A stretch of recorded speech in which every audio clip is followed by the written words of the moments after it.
Hello everybody and welcome back, where today we have some PSVR news to talk about. Some more news will probably come either today or tomorrow, probably in tomorrow's video talking about the new Phasmophobia update, as we are due to know what is coming in the next round of updates for the game. But today we have quite a few things to talk about, some new state of play details in terms of when it's going to happen, some game updates and new game announcements, and some patches, so let's talk about it. Before we do that though, if you're a regular around here, you know what's coming. Only 25% you are subscribed, so please feel free to do so. And thank you to our patrons and YouTube members for bringing this content straight to you day after day and week after week. That being said, let's tackle our first story. So first and foremost, Dodgecraft is coming to PSVR2 on the 13th, which should be 3 days after this goes live. I will be covering it on the channel. I don't know when, I guess just as soon as I can get my hands on it really. This is by Incisive, who did Clean Sheet Soccer a little while ago. We covered that on the channel too. Basically a football training game, and this is kind of taking similar mechanics from that, but making it into a more gamey-like experience, if that makes sense. So you're actually having robot opponents to kind of fight against, to defend against, and overall I expect this to be a much more accessible game than Clean Sheet ever was. That was a very specialized sort of thing, and while this has similar gameplay mechanics, it's got more of a broad appeal. We got an update in terms of information from the Breaches devs as well. Now, Breaches is the 5v5 Rainbow Six-like shooter on PSVR2. There's also crossplay with Quest and PC. I really enjoy it, even though I am pretty bad at it. And one of the devs has revealed that they are planning on adding at least one new gadget this year. And in terms of gadgets in the game, you've got the breaching foam, grenades, the drone, active camo.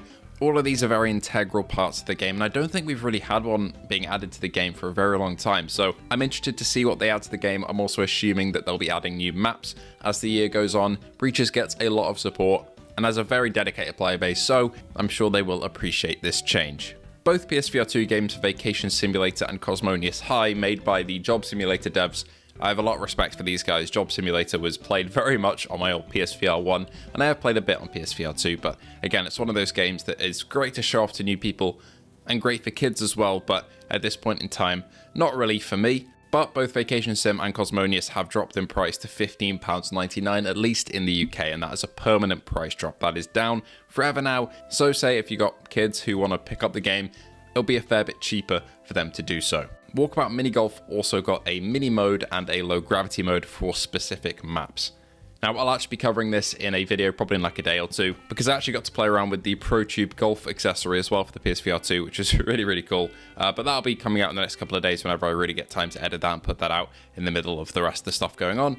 But those are both free for the game. I think they only apply to some DLC courses though, so if you've got those, I think Laser Lair is one that I know of, and Venice is one that I know of in the game, that you can essentially use these modifiers on. I don't know if they're coming to other maps in the game.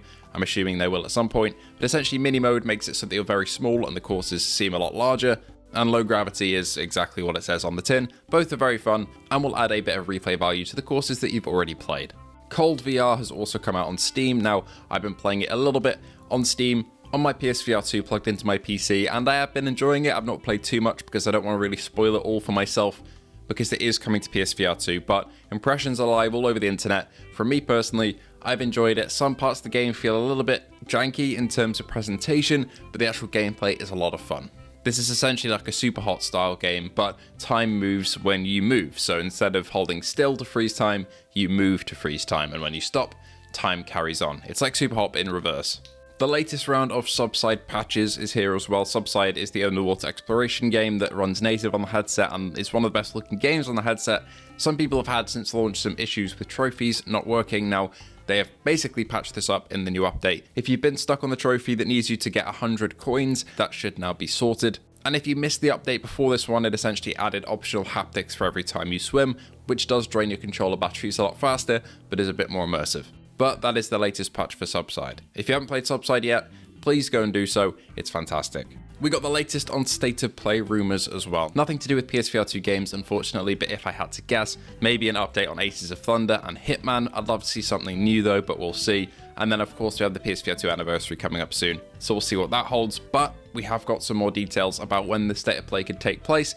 Of course, there's not really too long until we'll actually find out, maybe even today at the earliest. But on Tom Henderson's podcast, now if you don't know Tom Henderson, he's quite a highly regarded leaker. He leaks a lot of State of Play stuff and a lot of gaming stuff in general. Basically on his podcast said that they're looking at a midweek launch probably for this State of Play, which goes against PH Brazil's claimed the other day that it would happen on Friday, so we'll have to wait and see. They did say on the podcast as well, though, that there's one studio that has never made a game before that's a PlayStation studio, a new one, that are creating a brand new game that's being shown off there that some people on the podcast have seen previously and have really, really liked, so we'll have to wait and see what that is. If I had to bet money on when the State of Play would happen, though, I'd probably say Tuesday or Thursday, so it could be today that we actually find out, and then I'll have to rush back to my editing software and make another news video just to let you guys know when it is. However, yeah, all will be revealed in time, so we'll have to wait and see. Anyway, thank you all so much for watching today.